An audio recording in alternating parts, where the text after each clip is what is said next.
Call the roll. Mrs. Coghill? Here. Mr. Campiani? Here. Mrs. Newton? Here. Mr. Johnson? Here. Mr. Knicker? Here. Mr. Roman? Here. Mrs. Swanson? Here. Principal Bacon, can you lead us in the pledge, please?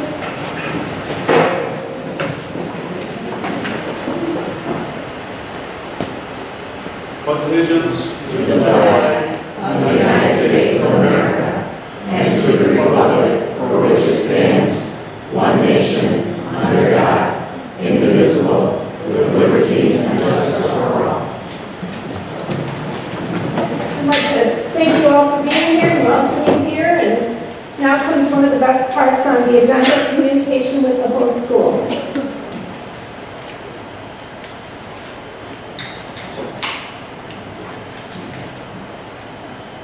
Members of the Board of Education, Dr. Harris, and senior leadership team, colleagues, teachers, community members, and friends, it is my pleasure to welcome you to Carl Sandburg School.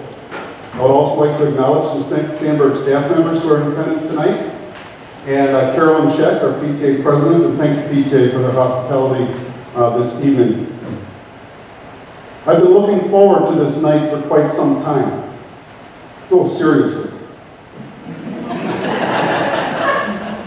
You see, the last time we hosted a board meeting was 2 years ago, right after we submitted our school improvement plan. I remember talking about college and career readiness.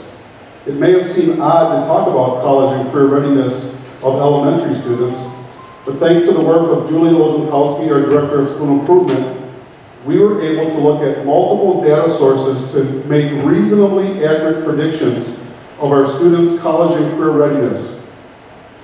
As I stood before the board 2 years ago, I remember that it was the first time we were able to report this kind of data. We were excited to have something other than state assessment data to measure student achievement and growth. I reported that in 2010, 62% of our 2nd through 5th grade students were college and career ready in math and 63% in reading. We then included college and career readiness goals in our school improvement plan each year since. We now have 3 years of college and career readiness data for both reading and math, which is included in the following slides. Just a few simple slides, but you can see in math as I reported 2 years ago, we had 62% of our students, our 2nd through 5th grade students at Sandburg School who were college and career ready. And we set goals in our school improvements plan and went to 71% in 2011. And then again this last year, we improved to 74% in math. In reading, 2 years ago at the board meeting, I reported that we had 63% of our students who are college and career ready in reading. These are 2nd through 5th grade students in aggregate. We chose an aggregate so we had a more accurate reflection of what was going on in our whole school. And we actually set a goal that year in reading. Our goal was to improve that number by 5%. And we chose, I reported that night that we chose that number intentionally because 5% boiled down to 1 student per class at Sandburg student. Right. If we can make an improvement of 1 student per class, we would hit our goal. As you see, we didn't quite hit our goal in that first year, but then between 2011 and 2012, we set a goal of a 7% increase. Not only did we hit our goal, but we exceeded that goal and increased by 13%. So you can see that college and career readiness improvement from the year 2010 to the year 2012, since we started looking at this data instead of just our state assessment.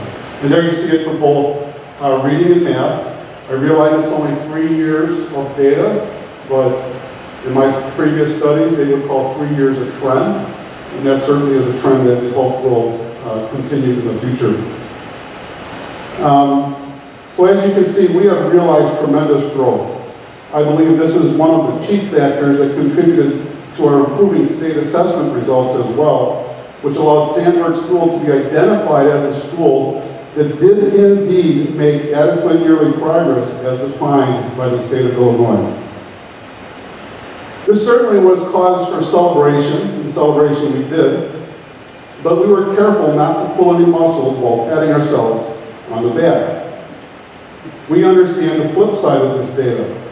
There were still 26% of our 2nd through 5th grade students in math and 20% in reading who were either not college and career ready or whose data was too inconsistent to accurately determine their college and career readiness.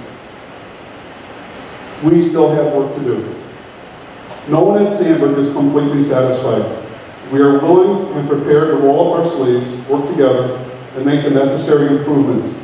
We have specified many strategies and initiatives in our school improvement plan. But we also understand that this kind of expected growth will only happen in a school learning environment that fosters it. To that end, we kicked off the year with a simple presentation that I'm going to share with you tonight. When I first came to Sandburg School almost 14 years ago, somebody said to me, "Welcome to Sandburg. You're one of us. You are a Sandburger." I remember feeling very good about that greeting. It made me feel like there was something special going on here, and I wanted to become part of it. And since then, it has been my hope that others would feel the same. We now use the term to refer to anyone who is a part of our school in any way. Students, their parents and other family members, staff and their families, volunteers, lunch staff, bus drivers, and many, many more are Sandburgers. You may even remember a presentation at a board meeting a few years ago on what is a Sandburger. So this year, we decided to take the next step in terms of Sandburgerness and put together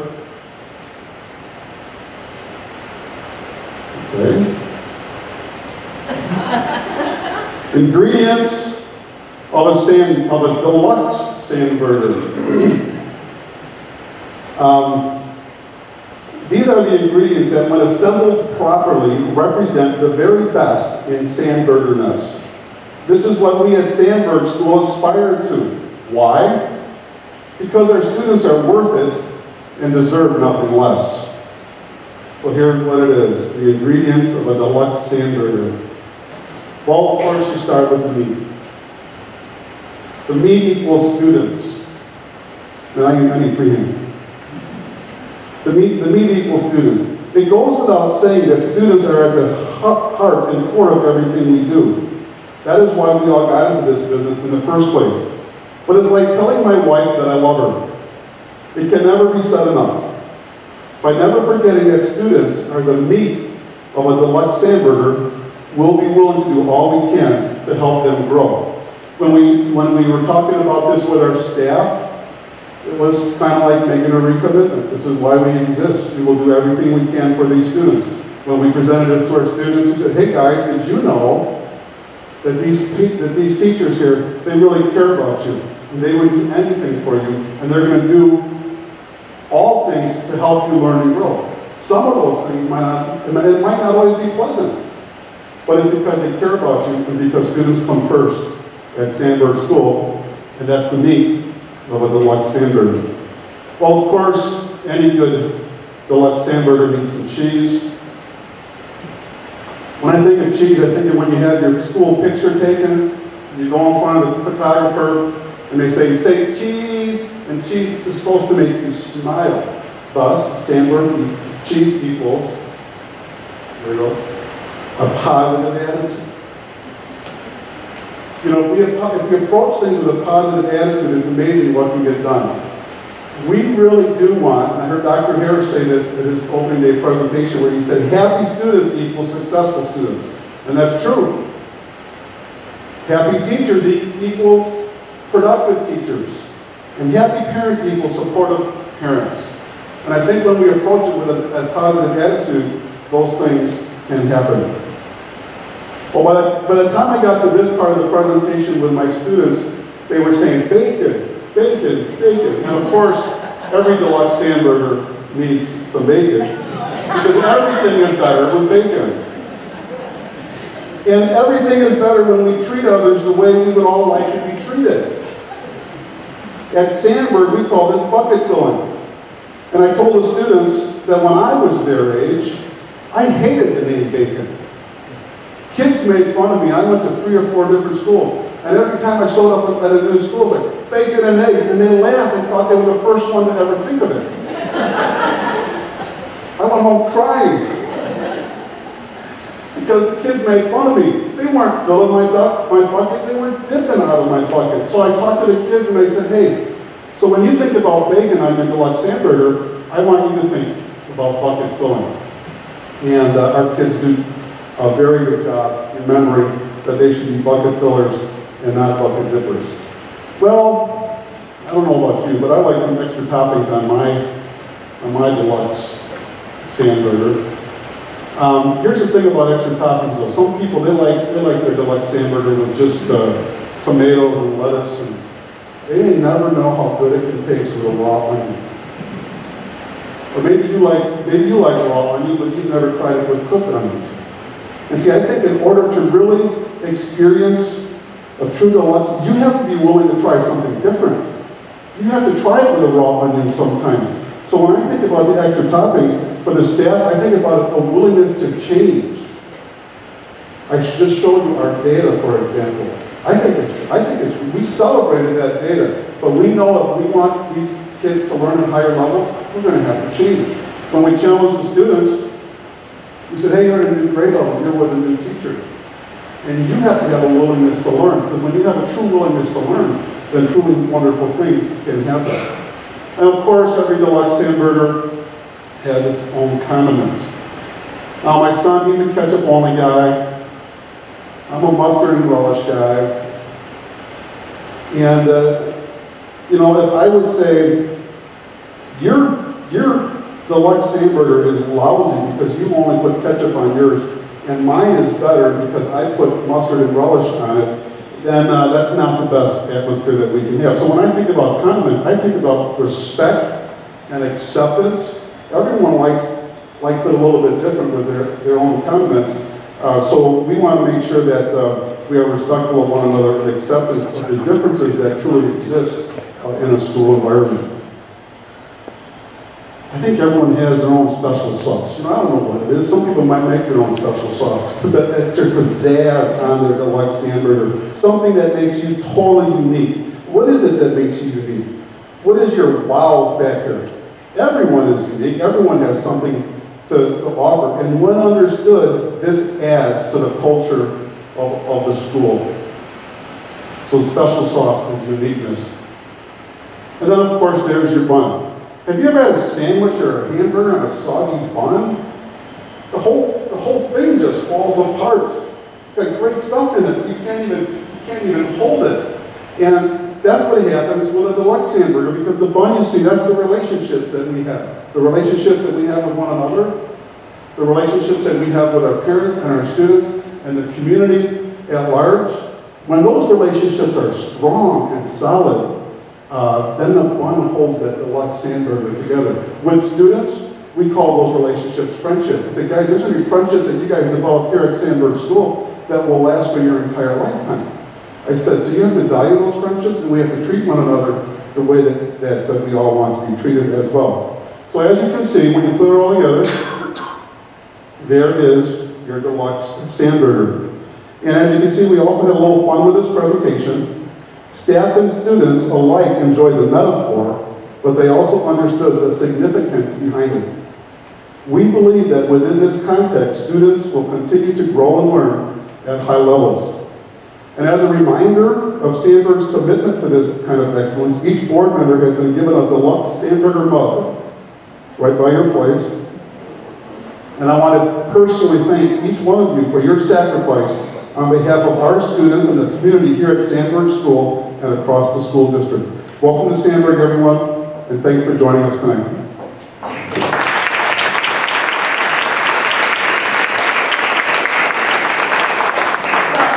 Thank you very much. Well said, and everything really is better with bacon, I'm convinced. Convinced me. And fantastic results on your goal. And in a bit, I'm going to let the faculty leave, but I would like to thank you all for your dedication. So if you're here as a Sandburg teacher, would you stand up and we'll give you a round of applause for your good work?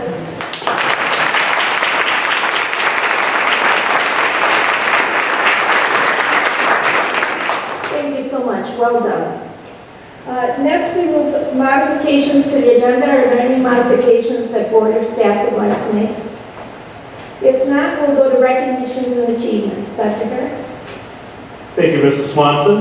This evening we have two recognitions that I'd like to make the community and the board aware of. Two special educators that we have in our district, one high school teacher and one middle school teacher.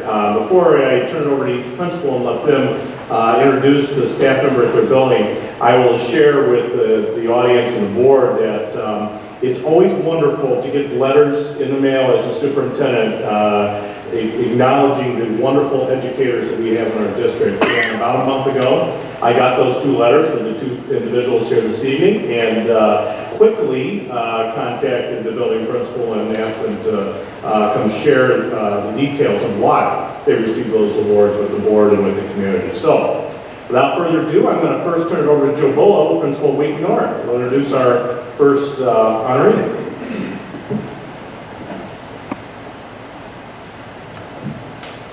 Thank you. First, I'd like to just take a moment to thank Aaron Bacon and the Sandberg faculty and staff, because as the principal of Wheaton North, we get those Sandberg kids, and we're happy with the good work that you do. It certainly makes Wheaton North a great place.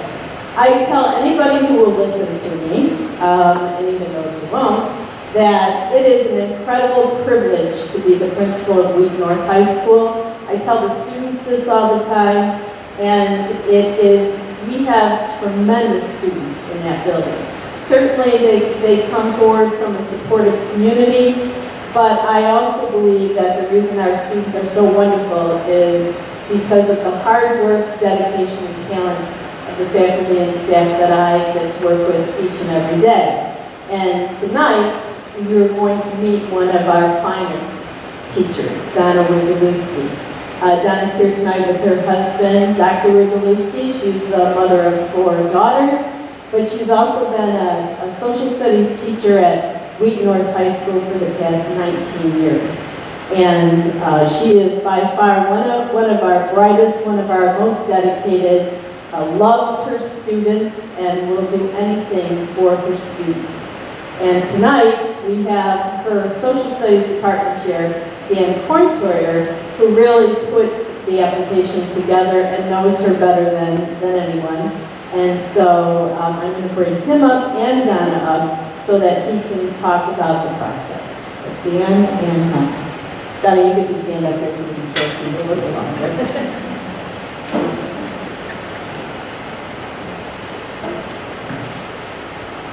I told Donna I had 3 pages of remarks to make about her just to make her nervous. That's not true now, so we'll be okay. Last February, when I received information about the Illinois State Board of Education's Those Who Excel Teaching Award, Donna's name immediately came to mind. Donna's an inspiring teacher. She's dedicated to the craft of teaching, and she demands excellence from her students every day. Donna continuously works to find new and better ways to reach her students. She's a credit to our profession, and I'm proud to be considered one of her peers. I'd like to thank the school board for taking the time to recognize Donna for all the great things she's done for the students of this community. She's truly deserving.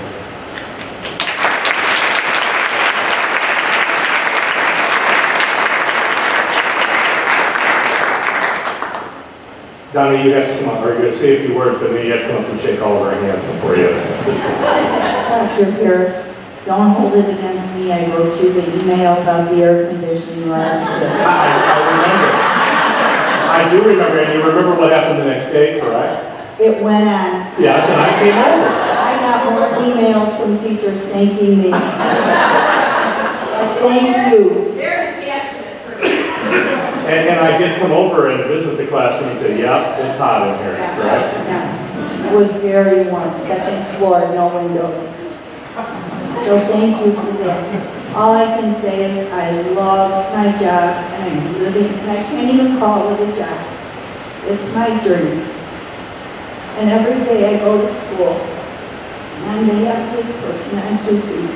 And I work with great people, and I teach great children. And I hope that I've made a difference in many lives. So thank you.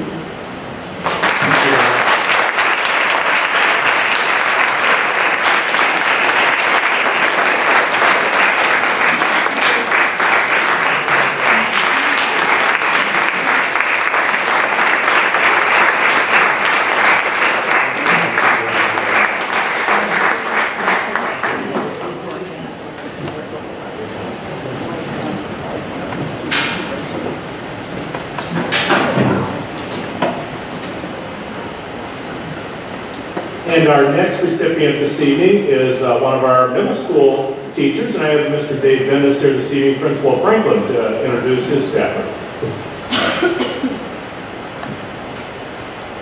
Before I begin, I too would like to thank Aaron, but more just to give me an idea of what I've been having for dinner this evening. So appreciate that. When, you know, as a principal, and you conduct a lot of observations, you go into class. We spent a lot of time this summer being trained as evaluators under the new system, and you try to hone your skills on what you would want to see in a teacher when you walk in the classroom.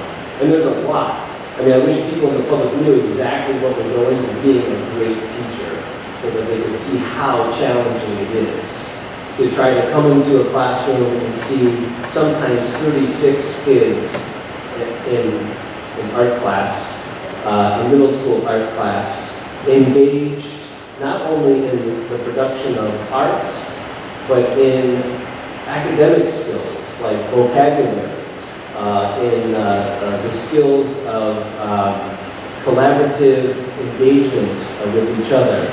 Anytime I walk into Mr. Brodowski's class, he pauses the class and asks, who can tell Mr. Bendis what we're working on right now?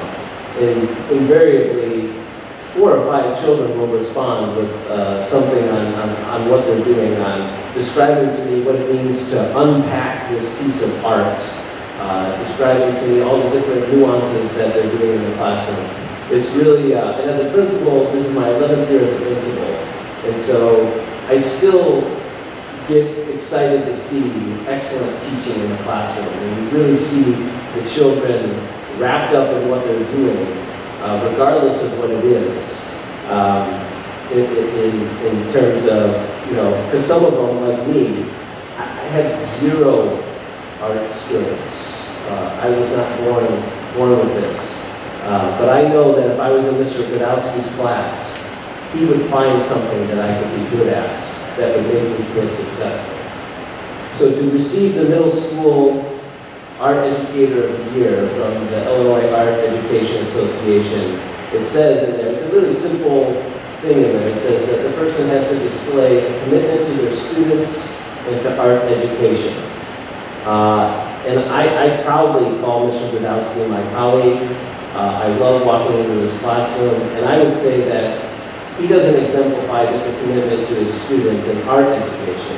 He exemplifies a commitment to his students and education. It is just really a joy to be in there. So I'm talking too much, and so I'm going to turn this over to Mr. Godowski.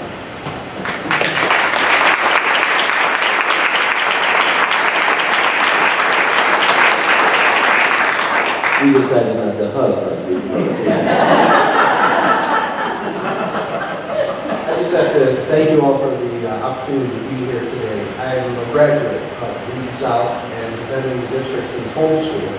And so it's really a pleasure to wake up every day and be able to serve kids and repay this debt that I really have to the district that, you know, launched me into my own school and scholastic career. So thank you, because a lot of these things don't occur without a contact with the community.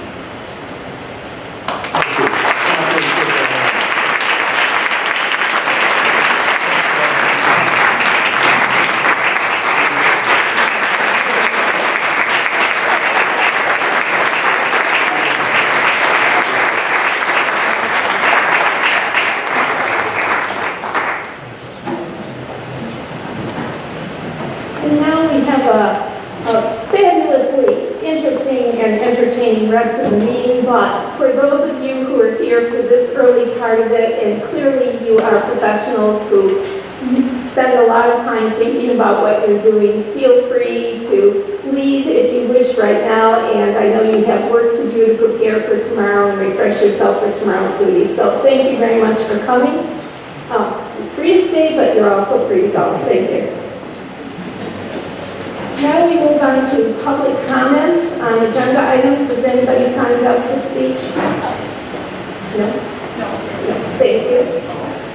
Superintendent's report. Thank you, Mrs. Swanson, and good evening, board members.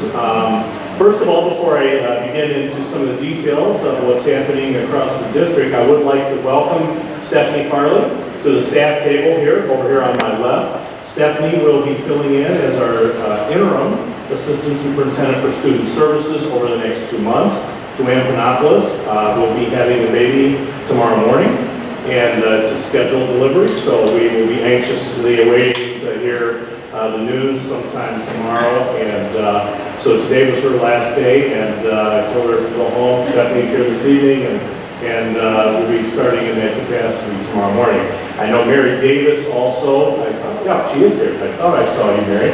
Will be the interim principal at Jefferson while Stephanie shifts roles to the district office. So Mary, good luck to you as well, and over the next couple of months serving in that capacity. So it's an opportunity to, within the district, to provide some leadership opportunities for her interim position. So looking forward to that over the next 2 months. I know the transition's been going very well, and tomorrow's the first day, so welcome.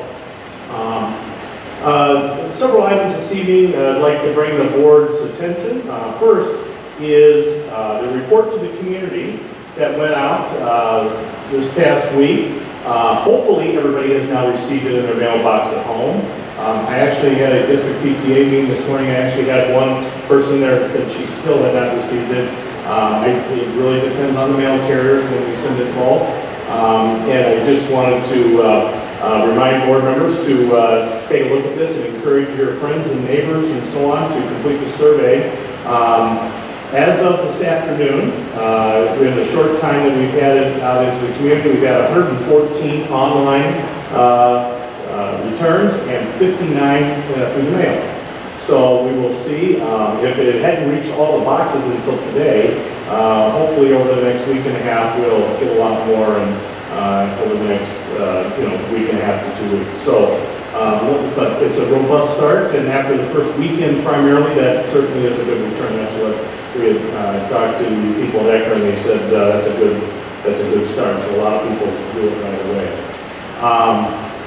I also, as I was pointing out this report to the community here, and this particular document, I wanted to take the opportunity this evening, and I've been waiting for a special chance to also do another recognition on behalf of the superintendent, and that's to Erica Loiacano, our Director of Public Relations. She is the artist, as I will say, and scientist behind this document and many other documents, but I also received another letter back in August recognizing Erica's work as premier in regard to her professional organization, which is the National School Public Relations Association, which she is a member and an active participant. And what they do in their organization is they submit pieces of their work and have peer critics go through it. And all of the members do that as part of the professional organization. Well, I received a letter that stated that several pieces of our work, District 200's work, her work as being the Director of Public Relations, received the Award of Excellence. And I'm just going to rattle off a few of these items. One of them was the end of the year report.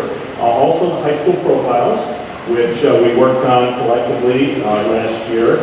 The district overview, which is the document that I know the realtors love in our community, that we have put together giving a profile of the entire district, and our kindergarten handbook.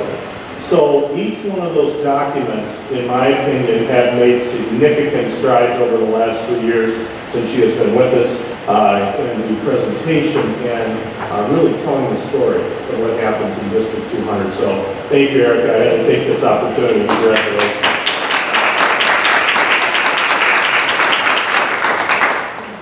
This past week, I also had the opportunity to attend the LUDA Conference, Large Unit District Association Fall Conference. It's always packed with information and dialogue when the 50 largest districts in the state of Illinois, all unit districts, get together.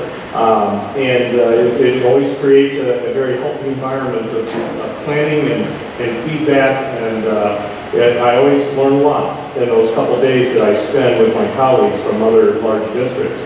A couple things I want to bring to the board's attention.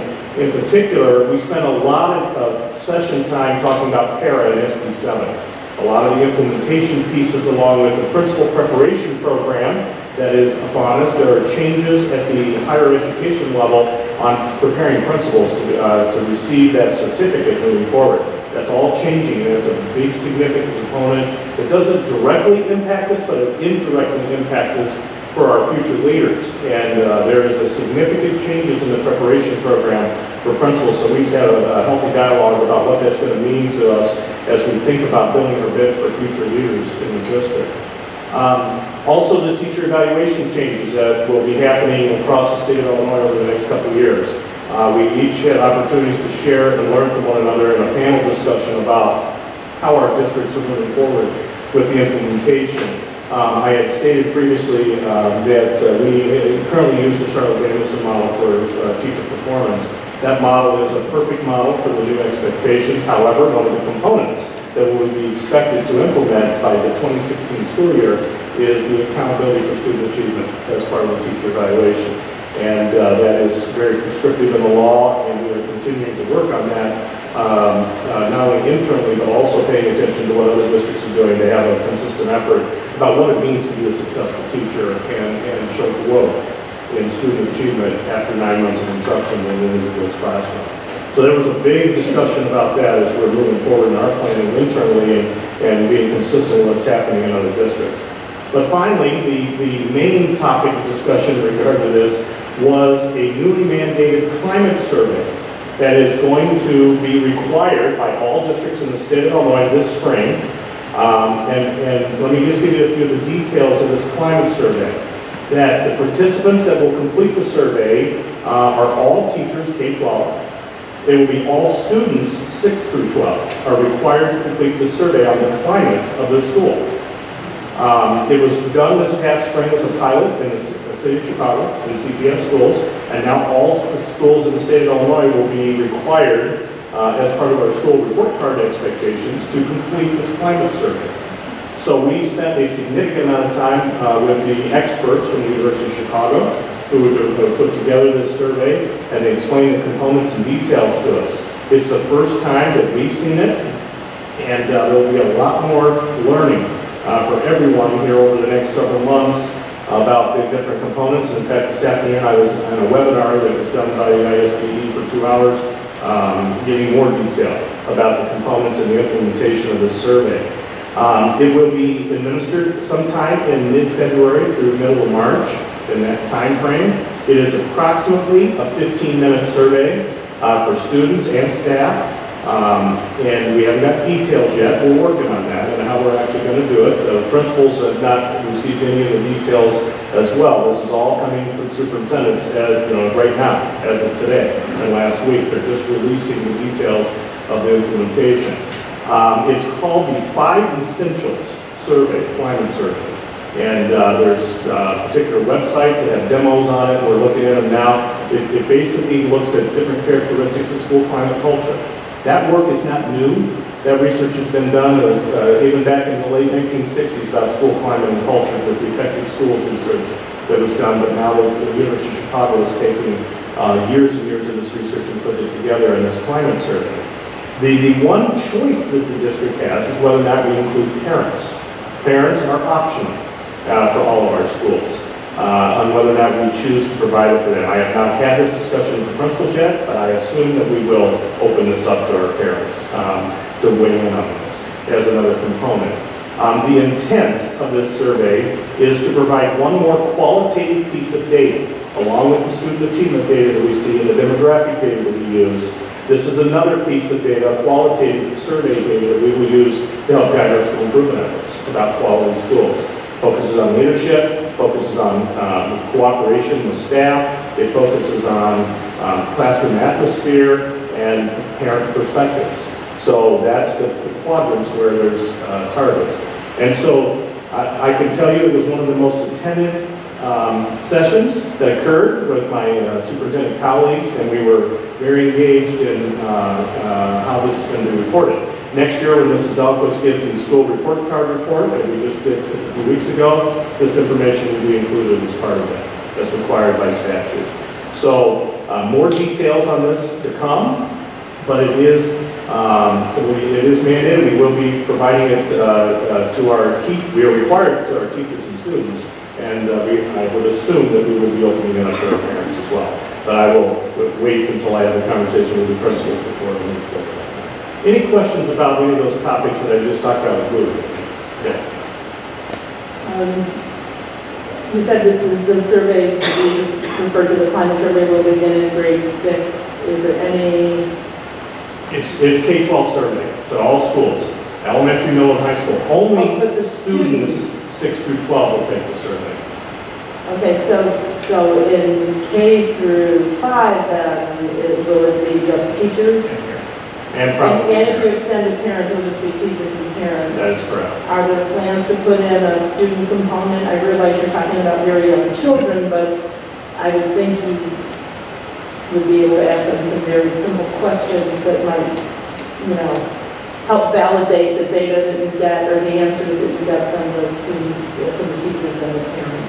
It's a great question. That question was asked as part of our discussions. We actually asked on the webinar this afternoon as well.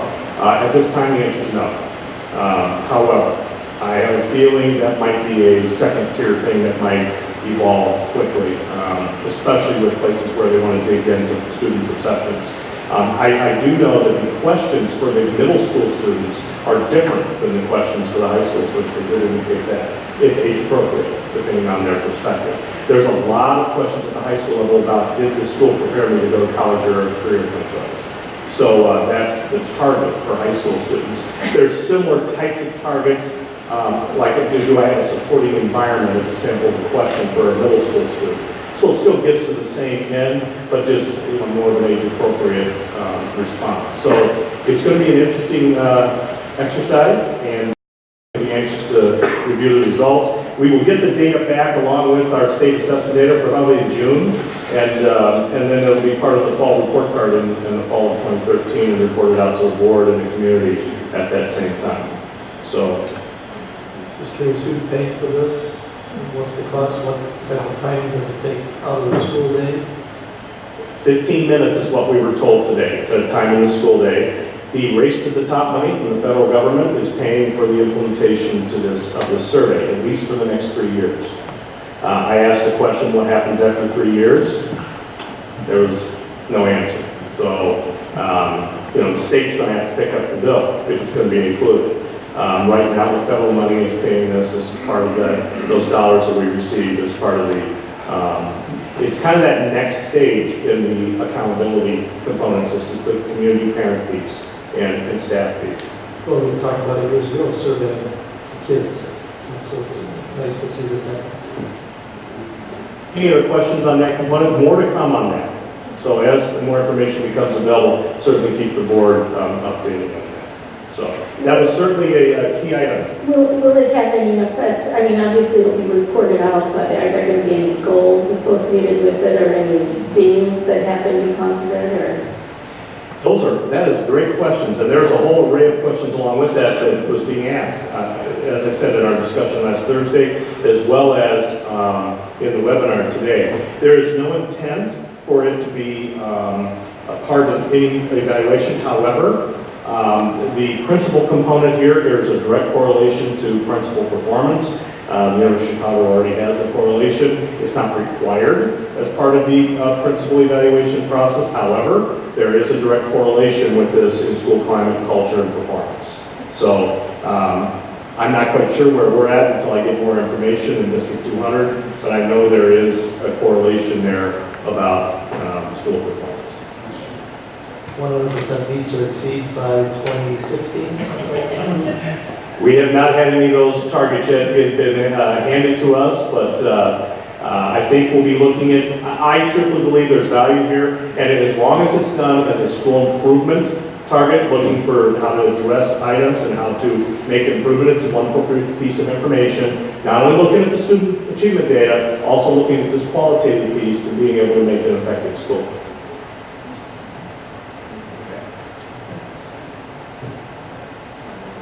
I have a question on the item about the changing requirements for administrative certification. Can you give us any insight as to the nature of those changes? There is a significant component change in the internship.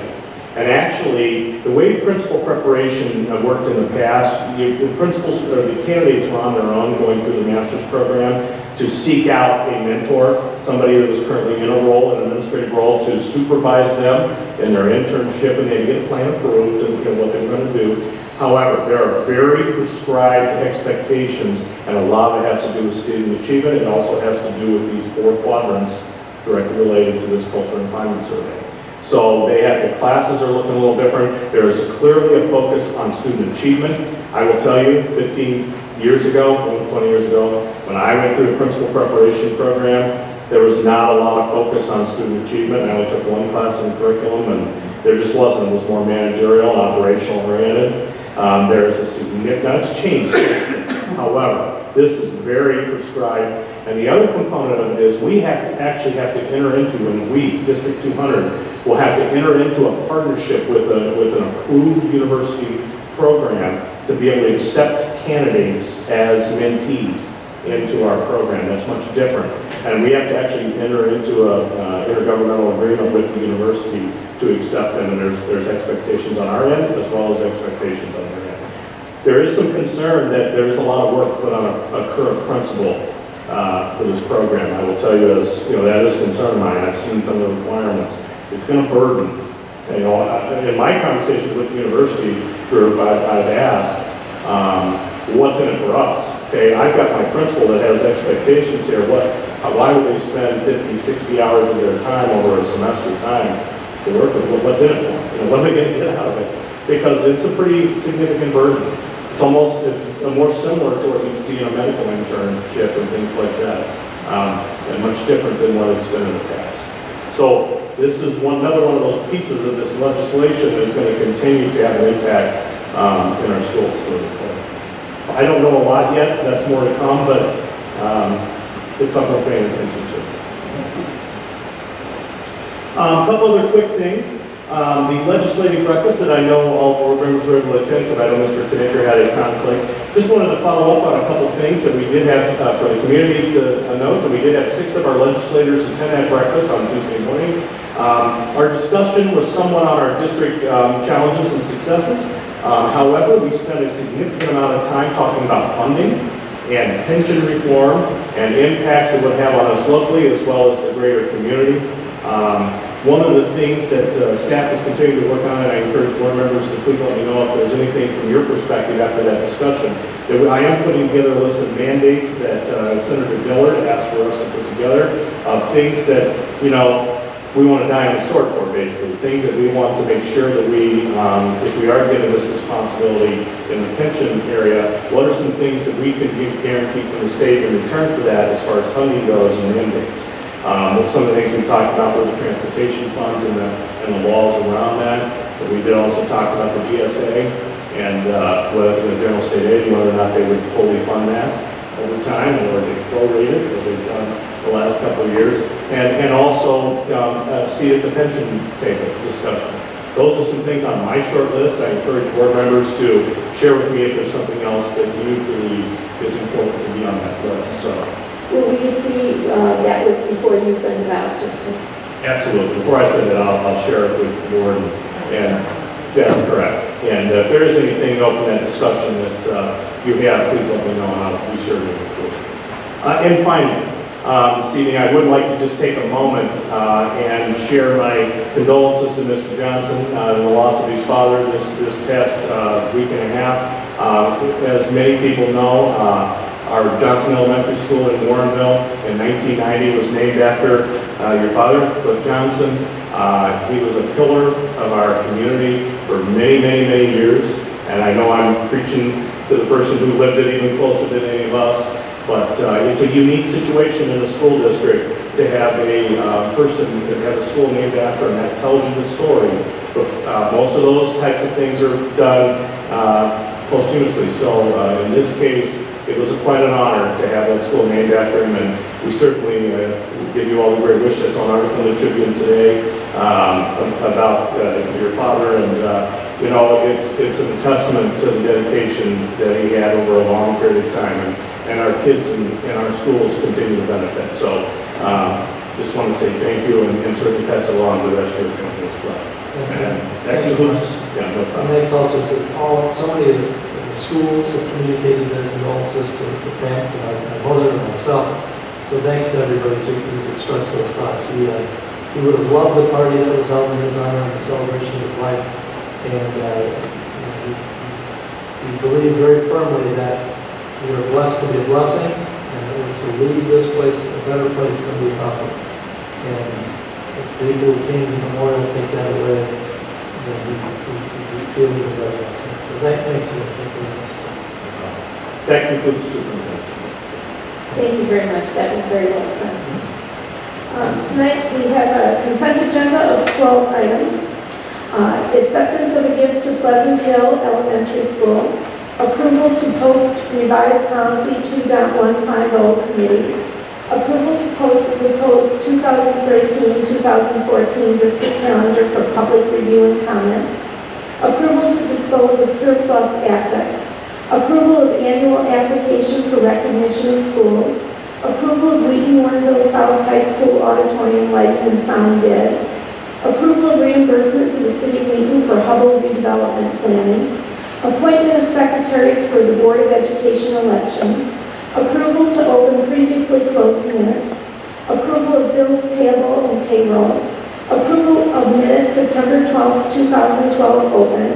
September 26, 2012 open. And approval to destroy recordings of closed sessions prior to May 2011 as allowable by law. And approval of personnel report and supplemental personnel report. Are there any items that board members wish to remove from the consent agenda? If not, I will take a motion to accept the consent agenda as presented. Okay. Moved by Andy and seconded by Jim. Okay. And I do not have the screen in front of me for the consent agenda items.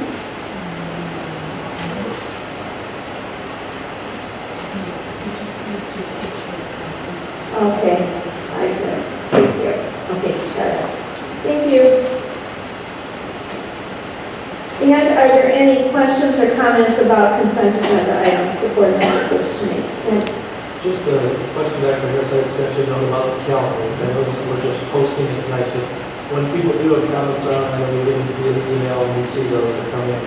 What's the next step in your mind towards any alteration that might happen? Perhaps not this year, but next year, or particularly as to Columbus Day, Martin Luther King Day, and President.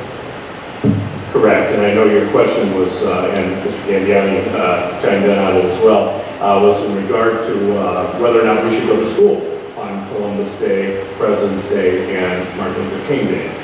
We have done that in the past, and we currently do go to school on Veterans Day, which is another state holiday. We do have to apply for a waiver to be able to do that, and there is a lengthy process that we have to do that through the Illinois State Board of Education, as well as it actually goes to the General Assembly and has to be approved by both houses of the General Assembly for that to take place. If that is something the board, as I shared with you, would like to pursue, we do need to start that process. It would not be possible to enter into that for this calendar because there is a lengthy process. They won't be back in session until after the first of the year. So I mean, we need to get a calendar prepared for next school year. However, if there is interest to do that, we can certainly pursue it. Now, a couple of items I wanted to share regarding that. We would have to, as we've done with Veterans Day, provide a curriculum around those days if we wanted to pursue that. The other piece is, even though we get the waiver, we don't have to do it. Just because we get the waiver, we can take it year by year and whether or not we want to have school on those given days. Like even with Veterans Day that we currently do. If we, at some given year, we don't want to have school on Veterans Day, we can do that. The waiver just allows you to have school on those days that are state holidays. So, and I certainly would, appreciate any guidance from the board if that is something we want to pursue. Staff will begin that process as we begin to prepare for the following school year, at least to have it as an opportunity. We can certainly do that. We have not done it at this point, but I certainly would, pursue it if that's the wishes of the board. This is obviously something we don't have to vote on, but I think we could speak to it tonight in terms of getting some guidance to the staff, so. Yeah, I just a suggestion. I noted Andy's comments, and I think that they're a great idea and leaning towards endorsement. I was wondering if when we post to the calendar for next year, we could invite people to submit comments on suggestions raised by Mr. Johnson. Some members of the board have suggested that we have school Columbus Day, Martin Luther King Day, and President's Day, and then we'd like some community feedback on that, see if we sort of reaction to the community. Because I know that I think it's a great idea, but I do know that a number of families plan on weekend trips and so forth, and I want to gauge what community response might be to that. You know, if I may, I'll just jump in here. I think it's a great idea to ask for community input, but I think doing it at this point, in my opinion, would be getting ahead of our skis a bit. Because what we're asking them to comment on is next year's calendar, and this would really be something that wouldn't be able to happen until the year after that. So, as I understand what Dr. Harris has said, we could go ahead and get this waiver process going, which involves the state portion of things, and then develop some process to engage the community and our staff in terms of future how those days might be worked in or if there's an interest on it. So I guess from my feeling, I understand the point you're getting at, but I think it would be confusing at this point to start talking about that. That would be my concern too, as I was thinking as you were asking the question, Mr. Roman. It might confuse what we're asking because it's not going to show up on this calendar, so it might be better to get the legal stuff that we have to deal with through the state holiday process, and then if we want to pursue it, we could certainly include it before. The only thing I would caution about this is, you know, one of the educational components of student learning is not to have large gaps of time between student learning. If we lengthen summer break, which is what we would be looking to do unless we would add school days to the calendar. Now, if we added school days to calendar, we would have to work with the WWDA on that as part of, you know, additional work days and so on. Now, that's like a bargaining issue and something we would have to entertain that. But if we were just to trade out days in lieu of those days, I would have some concern. Anytime you lengthen summer break, you know, sometimes, you know, some of the best models in year-round education are the 45-15 model. We have 45 days on, 15 days off. So you have that long period of time of retention. You know, many schools and communities in the Southwest and the South, they're in that model already. And, you know, in the Midwest and the East, we're still in a very traditional school calendar model. So, however, I would just caution that. That's just probably discussion for the future, but certainly if we did get the waivers for those days, then we certainly could work with the WWDA and add additional student days. Now, that's a whole different topic, but that's not something we can just do. That's something we'd have to work with the teachers on that to make that happen. Okay? I wanted to clarify that. It's two different things there. Okay. I think in the email response that I sent to you, I think I alluded to something like that. I don't know, did I send that to everybody or did I just go to that first? Okay. So do I have at least a general consensus of the board to pursue this and start that waiver process? Is that I'm hearing? I'm asking. I would say I see some heads nodding because this has certainly been a topic that's come up before in previous boards. Our Veterans Day, the way we're conducting that has been very successful and has really gone a long way. So I think that there's appetite to see what could be done in terms of these holidays and just to put ourselves in a position to have that option to explore things. As I said before, I think we're getting ahead of our skis to start talking about where those 3 days, how they could be reorganized or whatever, but just putting ourselves in a position to have the option to do something. Does everyone else agree with that? Yes? I was just going to say that my recommendation would be to go ahead and get those waivers. We don't ever have to use them. And we can always decide that we're going to add school days and bargain, you know, adding those days, or, you know, we would want to do at that point what is educationally most prudent. But without having the waiver, we're not in a position to negotiate any of that. So that would be my recommendation as to how to proceed. I guess I'd like to know what, as we're going through the waiver process, if you're thinking about what the curriculum might offer on these days as well. I'd like to know that it just wouldn't, in some cases, turn out to be an extra day of school, but to really focus on, explorers and discovery of America and the beginnings of America, which they cover in history classes time and time again in our curriculum, but also on the other days, what we celebrate in our country to be important as a heritage and culture. So we have to have I'd like to know that we would have a curriculum to go along with that. With this whole Common Core thing, I would hope we find a place to be able to, A, develop that, and B, be able to stick it into the curriculum process in our schedule. I wouldn't want to do it just to do it. So I encourage getting the waiver. We don't have to do it, but we might decide on some pretty interesting things that we could do on those days when you collaborate with our PLCs and so on, how that's going on. We'll be able to come up with some pretty interesting things, I think. So I think let's go for the waiver. And it opens the door. It gives us the flexibility, I think, to operate and maybe it's more. I would absolutely agree about the curricular connection. That's key. That's why the Veterans Day situation has been very successful in our district over the years, because there is a high learning opportunity there for kids. You got your direction on that one? Any other questions or comments about other items on the consent agenda? If not, I will call for a vote, and remember to vote online. Mr. Johnson? Yes. Mr. Vroman? Yes. Mrs. Intihar? Yes. Mr. Gambiani? Yes. Mr. Knicker? Yes. Mrs. Coghill? Yes. Mrs. Swanson? Yes, consent agenda is approved. And now we move to the first of 3 action items for this evening.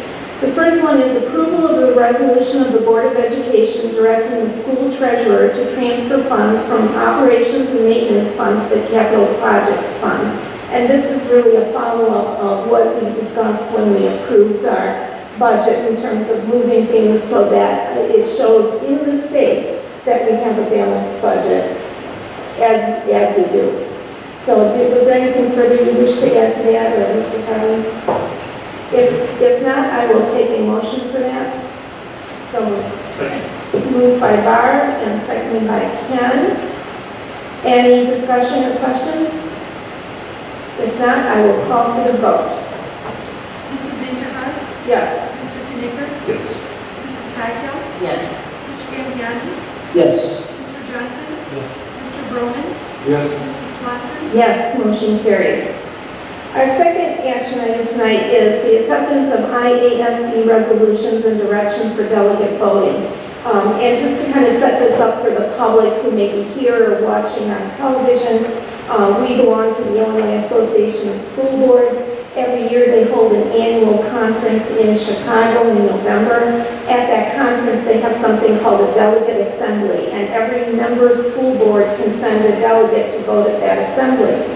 In that assembly, we consider resolutions that would clarify the position of the entire association when it comes to particularly lobbying efforts in Springfield, perhaps in a federal basis, but mostly in Springfield. So this is really our opportunity to make our voice heard as to how we would like to see our association talking to our legislators down in Springfield on the issues of importance to us. We have received from IASB something called a report to the membership that outlines for this year 30-some resolutions that have been submitted. Any district can submit a resolution, and over 30 have been submitted this year. And there's a statewide committee at the IASB level that takes a look at those resolutions and offers a suggestion, a recommendation for the association, that delegate assembly, to either adopt the resolution or not to adopt the resolution. So when we choose a delegate from our board, which will be our next action item after this one, when we choose our delegate, that delegate needs to have direction from us as to how to vote on each of those, whether to support the recommendation that the association has made for each resolution or not to support it. So that's where we are. We're not going to go over all 30 resolutions tonight, but what I did ask the board members to do ahead of time was to read through them all and come with a list of those items for which they did not agree with the association recommendation. So in other words, if you agreed with whatever they said, whether it was either adopt or do not adopt, good. You're good to go on those. It's just ones you don't agree with. So with that, I'll just start taking numbers of resolutions that we'd like to discuss. Start, number 1. Start at the very beginning. All right. No, yeah, why don't you just give me all, no, give me all of the ones that you're interested in discussing. Number 1, number 13, what else? Is that it?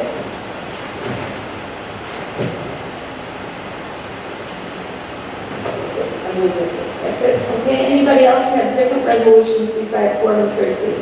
Jim? 27 and 28. 27, 28. Anyone else?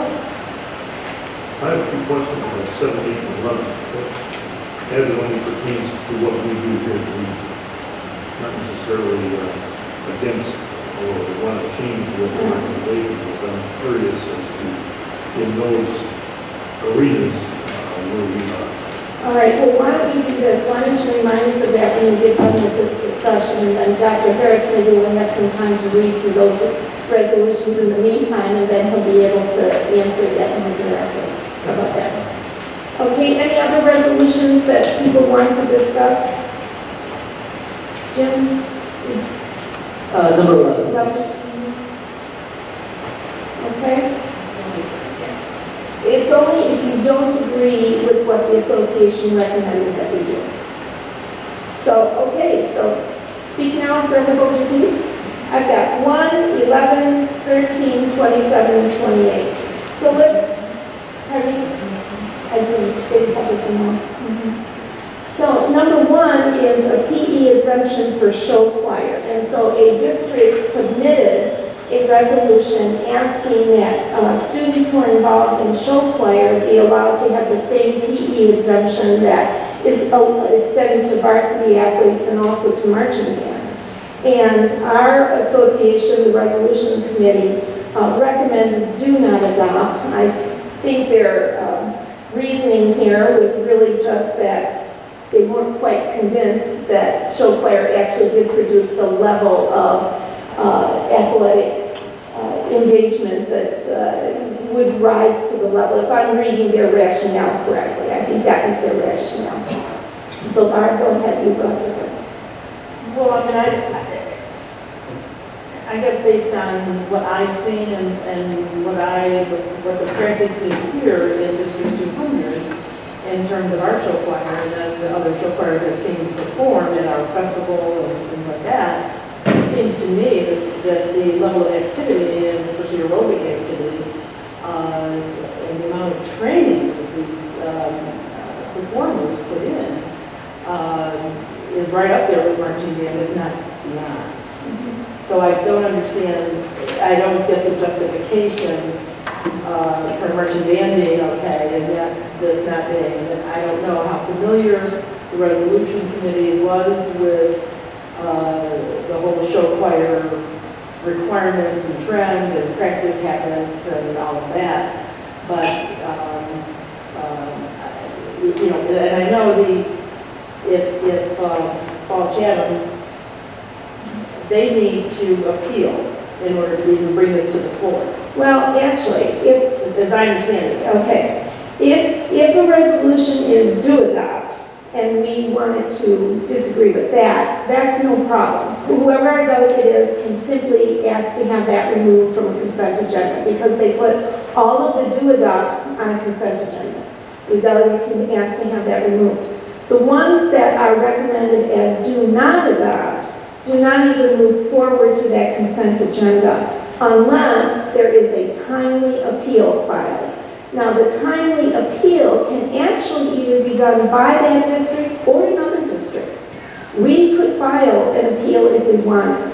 We do not necessarily need to go through the process that we went through when we had our own resolution and we went to speak to the resolutions committee and tried to convince them otherwise.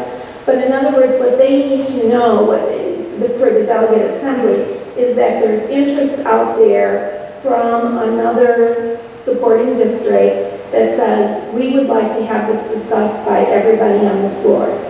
So that would just entail a letter getting to them by November 8th, I believe it is, 5 p.m. November 8th. Has to have a letter that's timely, or November 9th. It's got to be 8 days, 5 p.m., 8 days before the close of business on before the delegate assembly occurs. So that would be November 9th. So if we choose to disagree with do not adopt recommendations, we could file that appeal, or if we felt like we didn't want to get that involved, we could simply wait to see if somebody has filed an appeal, and then our delegate is free to vote yes. So, yeah. I'd like to see our delegate do some work with this. I'd like to see us file a timely appeal on this. Because I felt the same way as Barbara when I read this. My daughter went to show choir. That is a huge aerobic activity for anybody who participates in the degree. I did it in high school. It was an aerobic activity. And I played golf in high school. And there's no question the show choir was far more aerobic than the golf was. But I agree with Barbara. And I think we should file it. And get the people's mood. Because if you're going to get a varsity sports, these kids are just as athletic as some of the sports out there. They should get credit for it. Anybody who does not agree with sending in an appeal on this, I have to say I felt the same way. So I was a yes vote. I would prefer to have seen do adopt here. So, what do you think? I'm all for it. I've never been on show choir, and I kids, but whenever I've seen it, they're doing a lot of effort, and I think they should be counted just like anybody. I know that I was not clear of the position that the resolution committee took on this one, and I don't see it adopted. Okay. I think we're Okay. All right, we're going to go for it then. And really, all it involves is a letter for the timely appeal, but it does mean, I mean, if you're going to be there at the delegate assembly, they are going to expect you to say something to it at the delegate assembly. They're not going to say, well, a timely appeal has been filed by Wheaton Warrenville District 200. Do you have anything to say? No. So just a little forewarned just to whoever's going to be the delegate representative. I'm not sure if we've done this since I've been here. Who actually sends the letter? Do you? Well, I'll work with that. Figure that out. Yeah. I just want to make sure that I'm not familiar with that operational part of the process. Yeah, we do. Mm-hmm. I do believe it has to come from the board. It does. I did last year. Okay. So road traders, that to me, Just wanna make you sure. have to come with the facts and statistics, to show. You know, it depends on how much effort you want to put into it, really. So, you know, you're going to get up there and speak to it. If you can just speak to it and hope that the rest of the delegate assembly feels the same. If you want to give a handout, one year we did give a handout. We actually changed the vote. Mrs. Intihar was very effective that one year, and we actually got a reverse decision on the particular resolution that we were disagreeing with that time. So, you know, just whoever the delegate is. Yeah. Mm-hmm. Okay, we're in agreement on that one. Next is number 11, I believe. And that is homeless student transportation.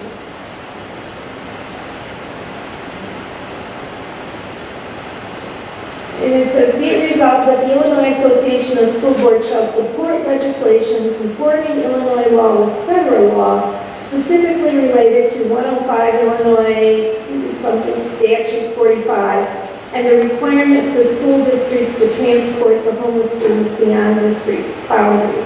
The Resolutions Committee recommended to adopt, and I think the issue here is that Illinois law requires a bit more than federal law in terms of the responsibility of districts and the coordination of districts. This resolution was supported by Aurora West. So they have a huge district out there, and this is a huge problem for them in terms of the number of students. In fact, I think he said there's something like 200 homeless students that they have to coordinate transportation for with whoever the district is that those students will be going to. So here, the Resolutions Committee recommended do adopt. Jim, do you want to go ahead and speak? Yeah, for me, it was just trying to get clarification. There's a federal law, I guess, that has a different elements than the Illinois law, and Aurora West is trying to get those synced up, which will maybe take some of the burden off the school, which is very expensive, I guess, with transportation, while at the same time, you're trying to educate those children, but I guess it's, they were just trying to sync up with federal law. Is that the way I read it? That's correct. The federal law is the McKinney Act, and it requires that, you know, if a student is declared homeless, and there's a process we go through to do that, then the district that declares it is responsible, regardless of where the kid's living. Let me give you a scenario. We have approximately, between 35 and 40 students that we currently provide transportation for in this situation. A lot of them are with CPS. Not all of them, a lot of them. Chicago Public. That's correct. And so therefore what happens is if the child is declared homeless in our district, if the child's living in Chicago, in a shelter or something like that, we have to pay for a cab, for instance, every day, back and forth to transport that child back to our school and educate them and back to wherever they may live. Just give you a hypothetical example. Sometimes we're living with aunts and uncles, extended families, and there's a whole range of scenarios. But that's an example of the 200 number of West Aurora indicated there. I wasn't familiar with the details, but we have approximately, it varies, it goes, you know, every day it changes. So it ranges between 30 to 50 students on any given time in the school year in our district. It's a pretty significant cost. I mean, it's a burden. I mean, I know it is, and it's quite a challenge to maintain it all and manage it too. I mean, I understand why it's there. I mean, there's clearly a need to educate the children. However, there is the transportation cost exceeds the federal regulation. So what would the federal, in that hypothetical situation, what would the federal legislation? There's a little more leeway that the district where the child's actually residing, you know, and whether it's in a shelter or something like that, then holds that responsibility. Here, it's the district that the last known home existed, and so therefore it expands that law a little bit. So it's a challenging topic, and you know, staff spends a lot of time on that. Joanne Panopoulos, I would have her speak to it if she was here this evening. Stephanie, I don't believe she's done any of those yet, correct? Joanne spends a lot of time on those topics, her and her staff. A couple of the directors as well as clerical staff following up on these and arranging transportation. So it's labor intensive and it's also very costly expense. Is there any research that indicates what's in the best interest of the student? Because, I mean, I hear what you're saying, that it's a great expense. You know, here a student has lived in, you know, our community, and then through no fault of their own, they're displaced and they're living in a shelter many, many miles away. My heart says, you know, maybe for some stability for the student, you know, we continue to educate that student. That's the intent of the... So that's the intent of the Illinois law versus the federal law. So the federal law says the student should where he's in a shelter. Well, it's just not as prescriptive. The Illinois law is crystal clear that the last known home is the home district, and it's the home district's responsibility, regardless of where the child is, to transport the child to and from school. I mean, because I could see where a student in this situation might be moving from shelter to shelter to shelter. I mean, That happens. It happens all the what time. does that mean in terms of that student's ability to be educated? I mean, If they're moving from shelter to shelter, their last home school is still in our district. So we just have to change the cab scenario or whatever the transportation situation is. okay, but if we follow the federal law, then what, for that student? I mean, I don't know. Well, again, I only know the Illinois law because that's what we've been following. My understanding is the federal law doesn't have that financial expectation on the last known home school. So therefore, it lies more on the current school to try and rectify that. Does anybody have any additional detail on the federal component? Bill, do you? And maybe not in federal, I was just going to speak to the cost. We do work with other school districts and share the cost. So if you recall, we up the revenue stream and the budget for transportation in my department. We go after the school district, CPS, as Dr. Harris mentioned, Proviso, Elgin. In the case of Elgin, they have their own transportation, so the deal we work out is they transport one way, we pay to transport another way if it's a situation in that regard. But we have been vigilant as the homeless numbers have gone up in our district to try and work with other school districts, and we're actually in CPS to pay, which has been quite a battle. That's not easy. I guess maybe my question would be just a quick, from staff, what would your advice be? What would you think would be the best? Would you say we should continue on the way we are? And remember, we're one vote, and then all we're voting on is a resolution for lobbying, so we're not changing the law or anything here. We don't need to spend too much angst over it. Do we even know what difference it would make to us? I'm not real sure. I think it's hard to measure. Mr. Farley, do you have an opinion on this? I'm not that familiar with the federal statute, other than I know it's lenient. Yeah, it's a little bit more limited than the state. Joanne would be one who probably will, and it verse that Radford inside and out. That's correct. I would say this, in District 200's lens, it would probably be less cost for us for this change to be made. So that's the fact, okay? There would be less of a financial cost in our transportation budget if this change was made. However, there's more to the story, as we've already talked about. What's the right thing to do? Well, This is a cost issue. That's why West Aurora put it on. I know. and I understand that, but what is the right thing to do? I mean, that's where I'm coming from. I mean, most of our budget is salary, wages, and benefits. We've discussed that, discussed it. So to transport homeless students around, if we were to cut it by 10%, it would be way lost in roundup. And I don't mean to be snippy about it or smart about it, but I'm just saying we need to look at what's best for the students. And you know, if we can work out deals, then certainly Aurora can work out deals. And if this is a role that we give to our business people to work out deals to do what's in the best interest of students, then I think that is the position that we should take, because our charge is to stand up for the students. That's what we've done. It's just a tough question to actually say what's the best choice here, because there's two sides to this coin.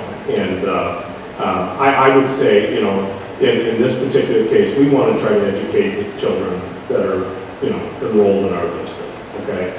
And if it's providing the transportation to enroll those children, then so be it. That's why we do what we do, and that's, you know, you've never heard from us on this issue, because we do it. We work with the state, the statute, and the law, and we deal with it.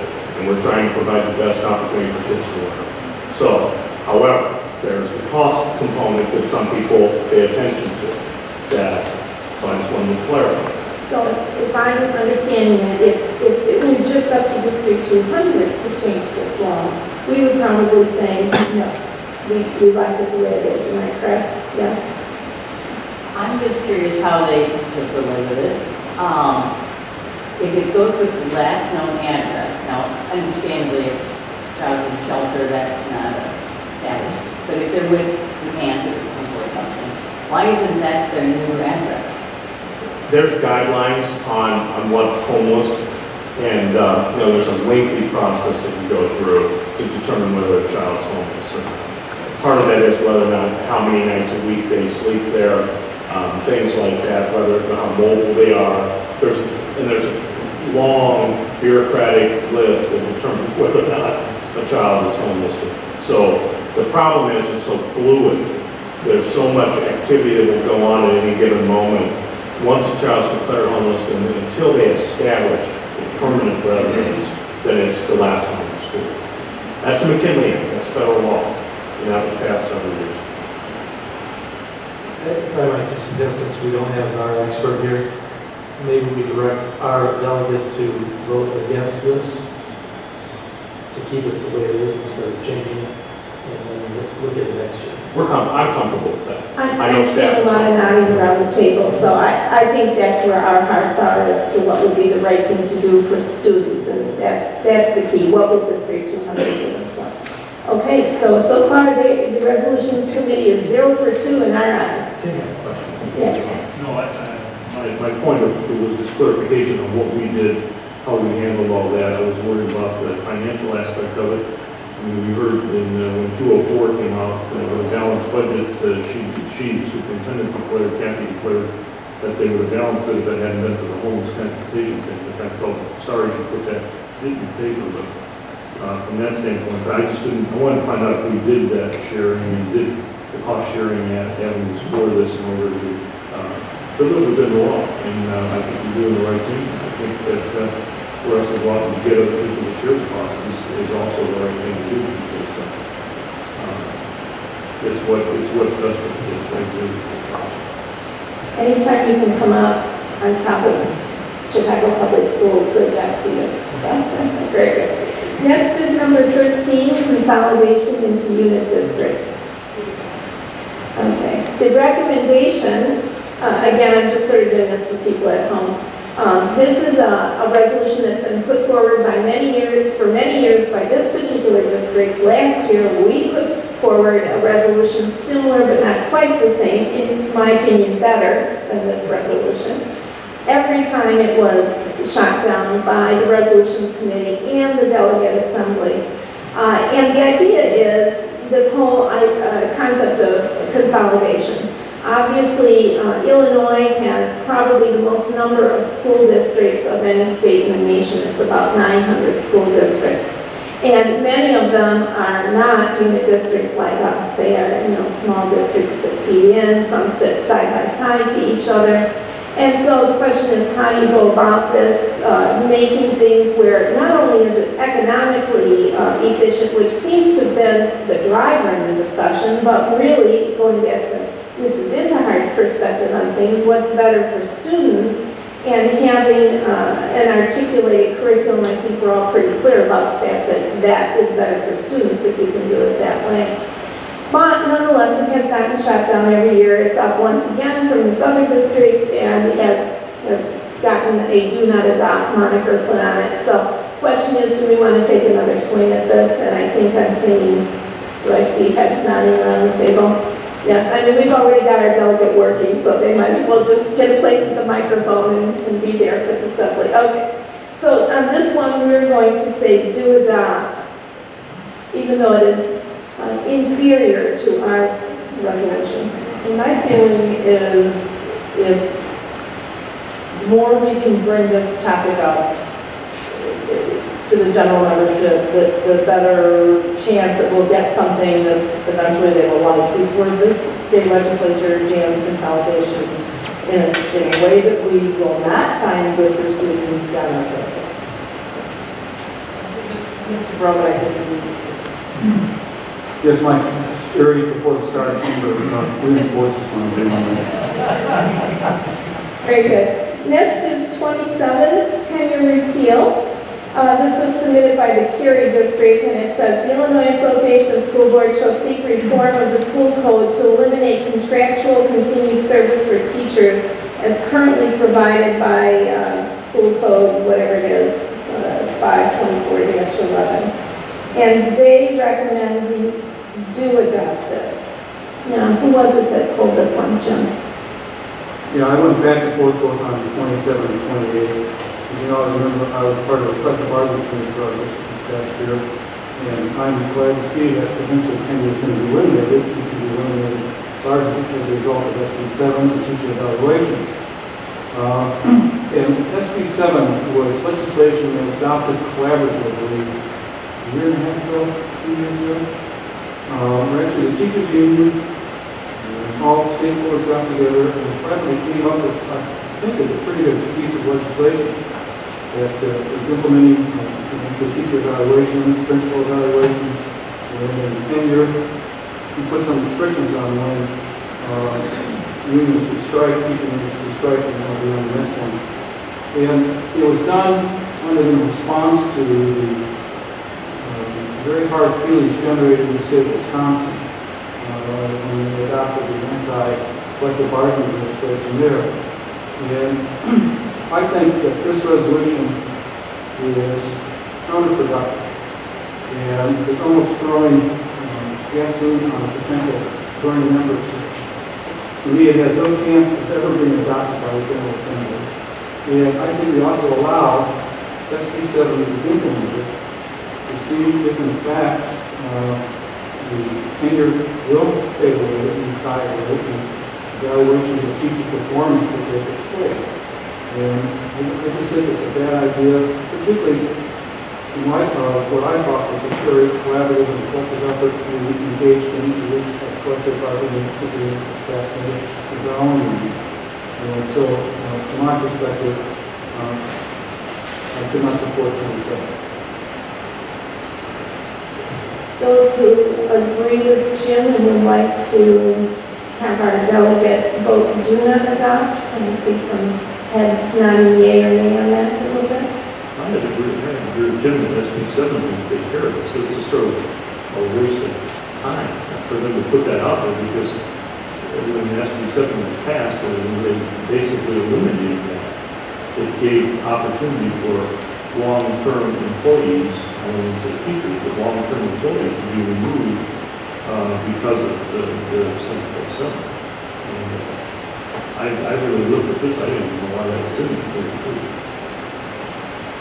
I agree too. Let us be sort of work.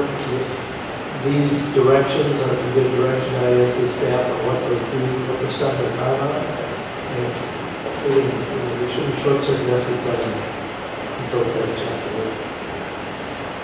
Okay, I'm seeing a lot of nodding heads on that, so yes. And then 28, school employee strikes, again, submitted by the same district and kind of with the same rationale, so are we on the same place on that one as well? Let me just explain. Obviously, we don't want our teachers striking, and they have no kids at school. My older kids went through that 20 years ago, 25 years ago. But again, SB 7 was designed to put some restrictions on the abilities of teacher unions to strike. They now have to have a simple majority before they go on strike. Both the board's last bargaining position and the teacher's last bargaining position needs to be posted so that the community can see where the differences lie, both as an incentive to avoid strikes.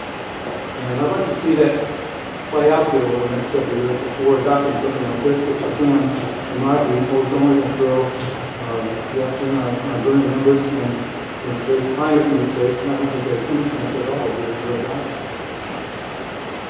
Do I see them nodding with the heads again? Yes, yes.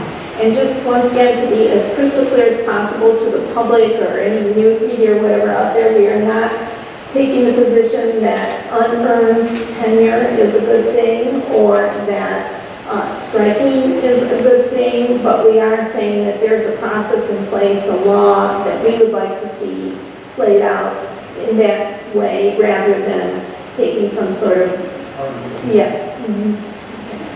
All right. So what we need to do, I believe, is to vote on accepting and giving direction to our delegate to, oh, and we also want to get back to Mr. Knicker's questions. Yeah. Sorry. 7 and 8, we covered 11 already. 7 and 8, cyberbullying. Get to that. Does our policy cover cyberbullying currently?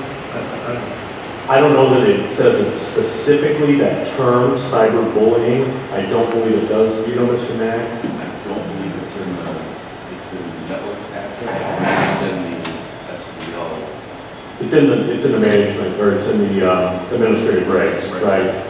It's actually listed in administrative regs. It's not actually part of board policy. Now, is it a real issue in our schools? Oh, yeah. I mean, that's where the kids live, on the social networking sites. So that component is something we deal with every day, all day long, in our schools with our kids. So it's real. So, yeah, just for the sake of people who don't have this document in front of them, this was a resolution urging that the IASB support legislation that would require school districts to have bullying policies that specify cyberbullying as a form of bullying. And the recommendation by the association was to adopt that. And Mr. Knicker's just wondering, where are we in that? Yeah, I just wonder whether we have that on, because I know we have a bullying policy. And in my opinion, if it's cyber or non-cyber, it's still bullying. Oh, it is in there. Okay, we made adoptions that, I know it's an administrative break, I know we follow up on it, I know we deal with it. It's in student discipline, not in the network. Oh, it's in the discipline. Oh, okay. It's in the discipline policy. All right. You know, what happens is I read the regs and I read the policies and sometimes get confused on it. I know we've talked around it multiple times. Rang a bell when I was reading this, but I couldn't remember where it came Great, well, good.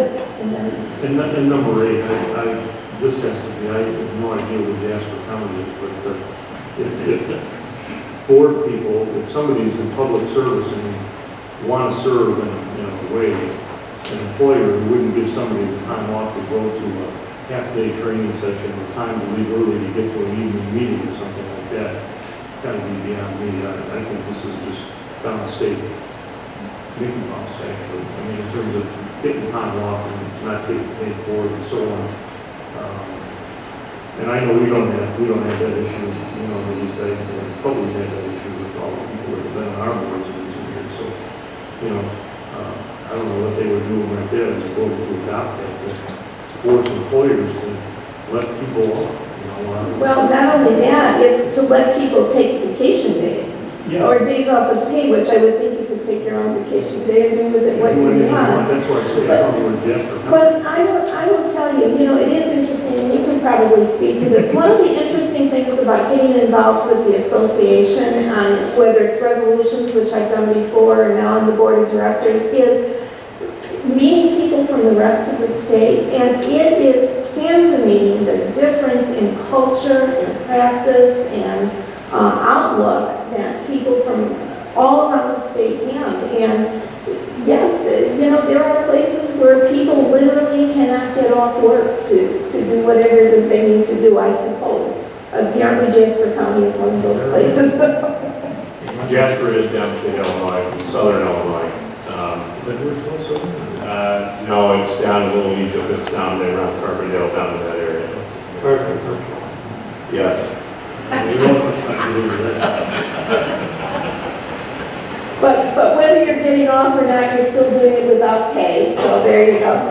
Okay, so I think that we have it wrapped up. Are there any more questions? No? One quick question on the, or not question, but number 24, prevailing wage act, which do you remember it ever being coming up over and over and over again? And I can't imagine it ever changing.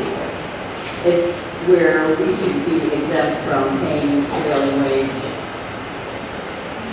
Because I just hear it in my own home with my husband, it just frustrates it so much that, we overpay for everything. You're having services done because of prevailing wages that it's astronomical. But it's unions and government and like that, it's economic. It's, and then to watch it and make sure that, the work's being done, and it's frustrating. But does it mean that, like, amended 1982, 90, and 711? I think this actual recommendation has been adapted in the way over those 50 years. It's never been, there's always the resolution to adopt it, but it's So someone's always put it up and it's never.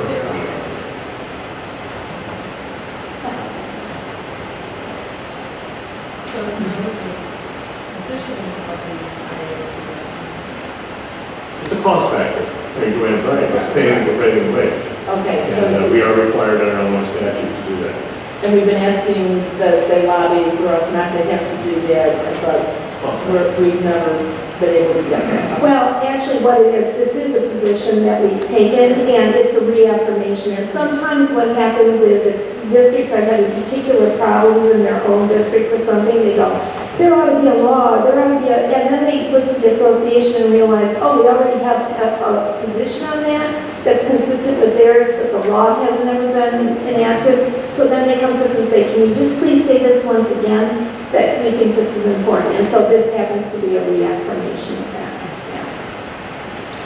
All right, so what we need is a motion to adopt and direct our delegates to vote according to our discussion tonight. I'll just leave it at that, and we'll sort it out.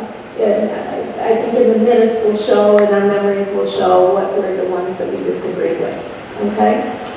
So, do I have a motion to that effect? A very vague motion. Barb, moved, seconded by Andy. All right, we've already had our discussion, so I will call for the vote. Mrs. Utah? Yes. Mr. Johnson? Yes. Mrs. Cahill? Yes. Mr. Knicker? Yes. Mr. Broman? Yes. Mr. Gambiani? Yes. Mrs. Swanson? Yes. Okay, whoever the delegate is, you have your marching order. And so now, we actually come to the interesting action item, which is the appointment of the IASB delegate to the delegate assembly. So we're looking for some brave soul who's willing to go forward with the opinions that we've expressed tonight in terms of representing us at the delegate assembly. Is it Saturday morning? It's Saturday morning at 10:30. I volunteer for that. You volunteer? Perfect. Anybody want to fight it out with you?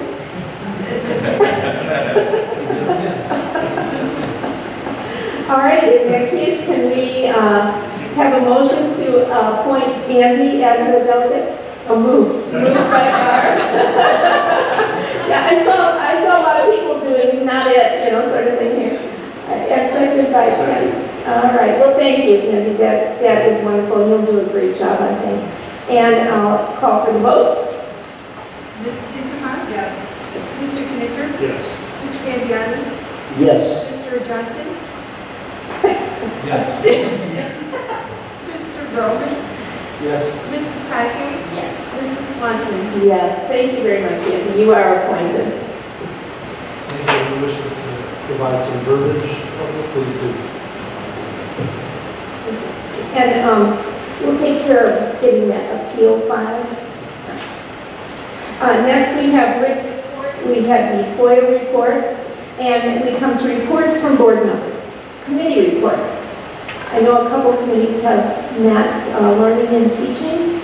Did we have a report from them? We did. We met Barb and I and Faith and two other teachers. Curriculum coordinators, right. Coordinators.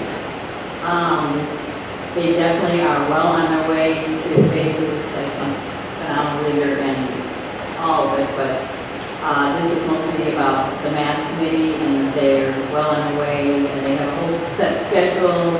They're communicating for K through 12, and things that really stuck out in my mind were they're lengthening the math in middle school, right, from 45 to an hour at elementary, which is fabulous. I mean, just that extra 15 minutes. I think it's going to make such a difference. And that, I mean, here's the list of committee members on it, so they have, everybody's covered with who's part of this whole thing. And the cool thing, I think it's talked before, is that there's the math vocabulary is going to start from kindergarten and just be continuous, so everybody, the kids will get used to the same language all the way through high school. And that they're going to teach items to mastery, which I guess that's a challenge, but what a great thing they're doing, rearranging some classes. Yeah, I mean, I think it's coming forward, it's really exciting. They're going to have fluency and math exploration, and I mean, it's, they've got it all figured out, and then the whole timeline throughout the school year of presenting things and piloting the curriculum.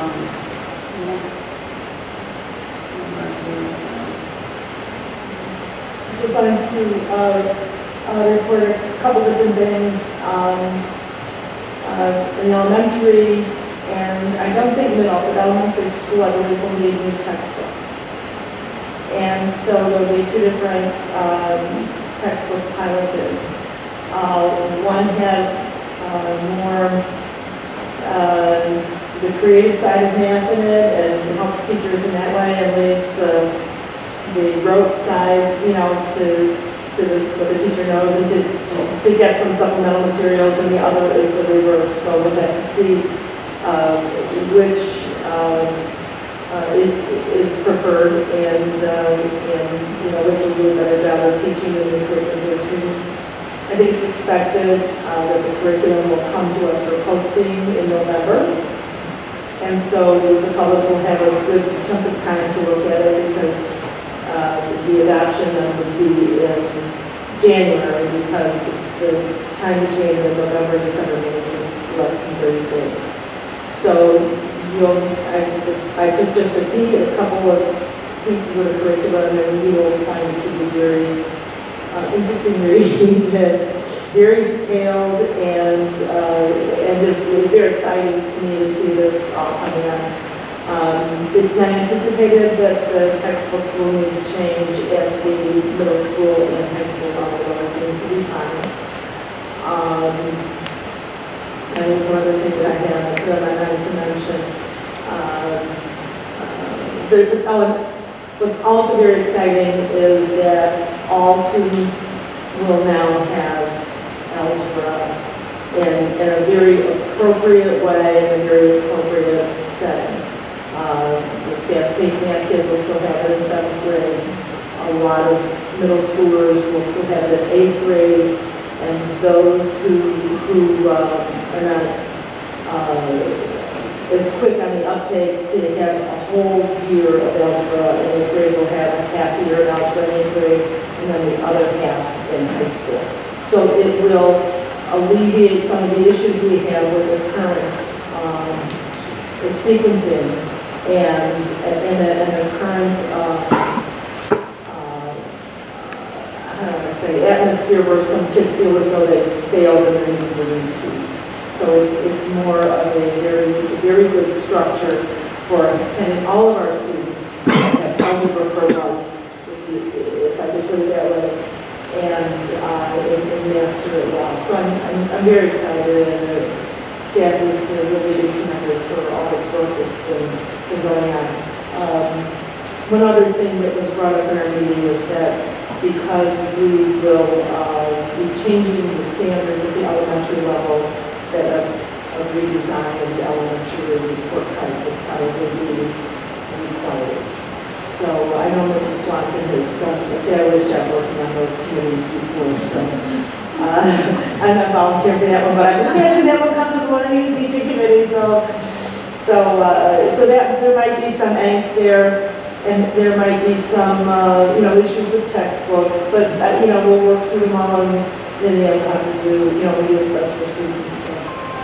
But that should be coming to you very soon, and I will be impressed with it. Thank you very much, and thank you, staff, for all the work. Finance Committee, Jim?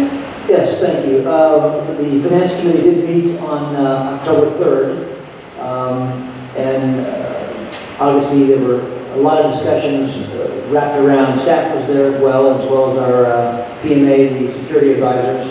A lot of discussions took place in that meeting relative and in sync, if you will, hand in glove with the capital planning committee relative to the Jefferson Early Learning Center and the options that are there. As we know, we've had forums and public opinion. Now we're gathering information relative to the survey, but these two items and these two committees have to work in lockstep, obviously. And so Rosemary and I, with staff and others in the room, began the process of exploring funding options relative to what path we might go down depending on what solution finally is agreed upon. So nothing decided for obvious reasons. We're gathering input from the public.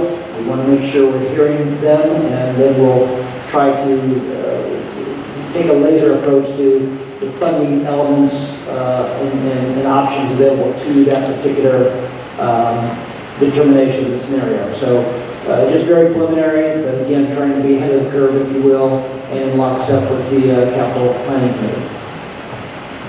Exactly right. No, that's exactly right. I just wanted one item that's happened since that discussion in your green folder seating. I gave you a copy of the letter we got from the Capital Development Board that says we were denied for the early childhood grant. So that option will be out of the equation. So therefore, we will have to look at the other funding.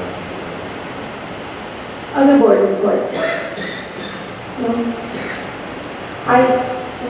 We're meeting on the capital or the building committee facilities group is meeting next Tuesday after the chance to chat, which is next Tuesday the 16th of 8 o'clock at Reading North High School.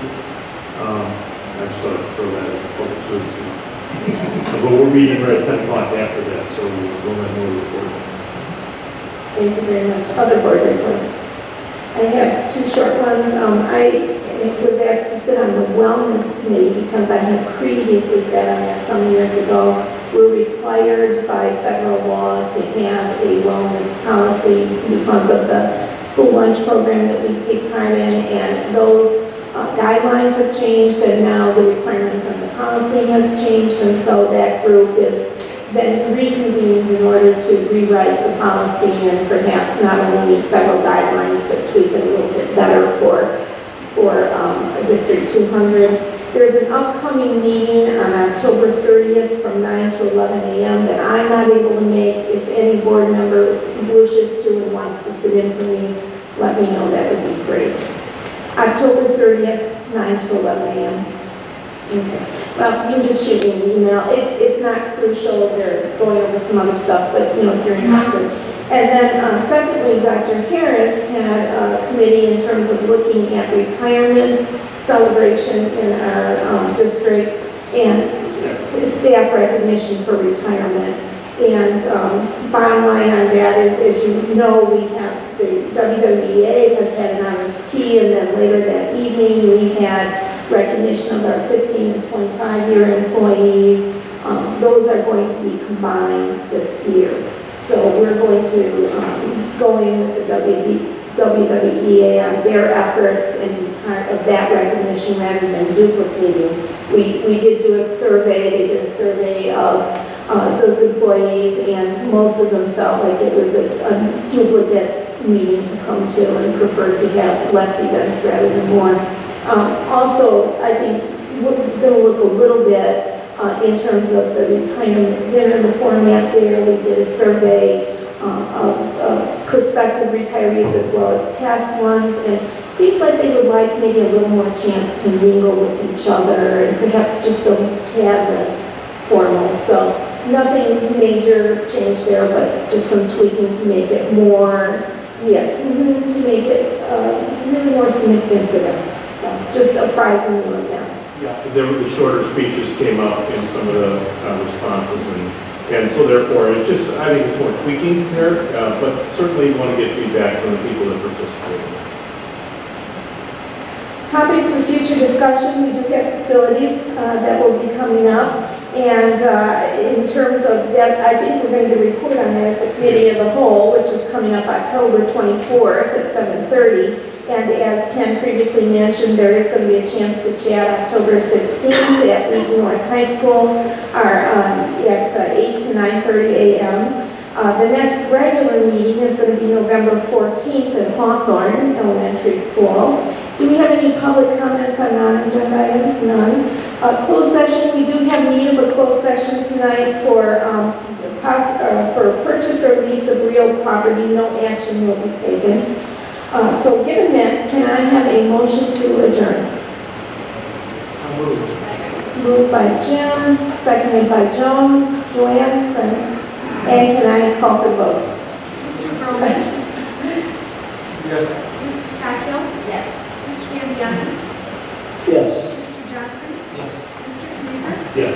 Mrs. Ingebar? Yes. Mrs. Swanson? Yes, we are adjourned. Thank you all for coming.